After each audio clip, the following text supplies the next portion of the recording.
Hey guys, Evie here. Today, I'll be sharing the goodies that I picked up at Berkelouw Books in Paddington. If you guys have watched my recent bookstore vlog, you'll know that this is like the first time I went out of the house in like 2 months. Yeah, it was the highlight of my week. Let's see what followed me home.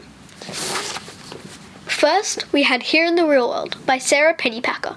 This is the story of a boy called Ware, who looks after his grandmother. He finds that he needs an escape, and so an old and abandoned church becomes his emotional and physical sanctuary.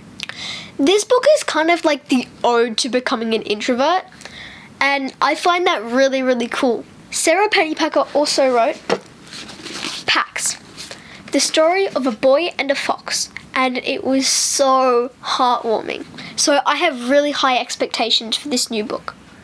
Also, have a look at these gorgeous covers.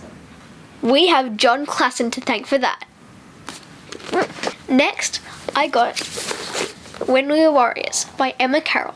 This is a historical fiction set at the height of World War II. I was really intrigued by this book because it's 3 separate stories of 3 different children's experiences. I don't actually read that much historical fiction, but when I do, I really love how unfamiliar the setting and context is, but how really familiar that the characters can be. Emma Carroll writes some really amazing historical fiction, such as Strange Star and Sky Chasers. Each of her books are set in a different time and place, and I can only imagine what it would be like to immerse yourself in the research. Next up, we have Goblins by Reeve. I'd actually never heard of this book before I saw it on the shelves at Berkelouw, because for me, Reeve is synonymous with Mortal Engines, and that's a good thing. So, the Goblins of Clovenstone Heap are a pretty uncivilized bunch, except for Scarpa. He's different, and this will lead him onto the most mammoth adventure that a goblin has ever had. I think that this book is going to be really fun, and it clearly doesn't take itself too seriously. Not with chapter names like The Bumwipe Heaps and Too Clever by Half. I wonder if this is going to be anything like Cressida Cowell's How to Train Your Dragon series, or even Frostheart by Jamie Littler. Maybe, maybe not. Once I read it, I'll definitely let you guys know. Next, I picked up Alice in Wonderland Origami. Originally, I was looking for a picture book for my sister, and I stumbled across this.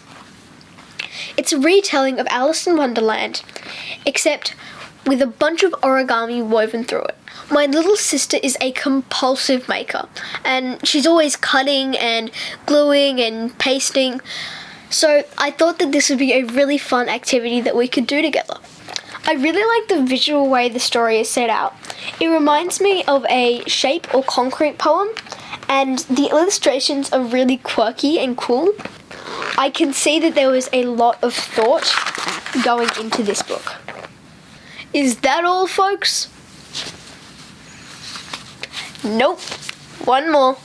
The Climbers by Standish. This was another one that I hadn't heard of before, and it was on the middle grade shelves, but to me, it looks like it's a junior fiction. When I first picked it up, I just saw how gorgeous the illustrations were, and I couldn't put it back down again. It's a really sweet story about a girl who rescues a bear cub, but is shunned from her town, and together they have to try and find a place where they are welcome. I have a feeling that I'm going to be reading this a lot to my sister at bedtime. I hope you enjoyed my bookstore haul. Now I have the tricky job of choosing which one to read first. Well, until next time, Evie out.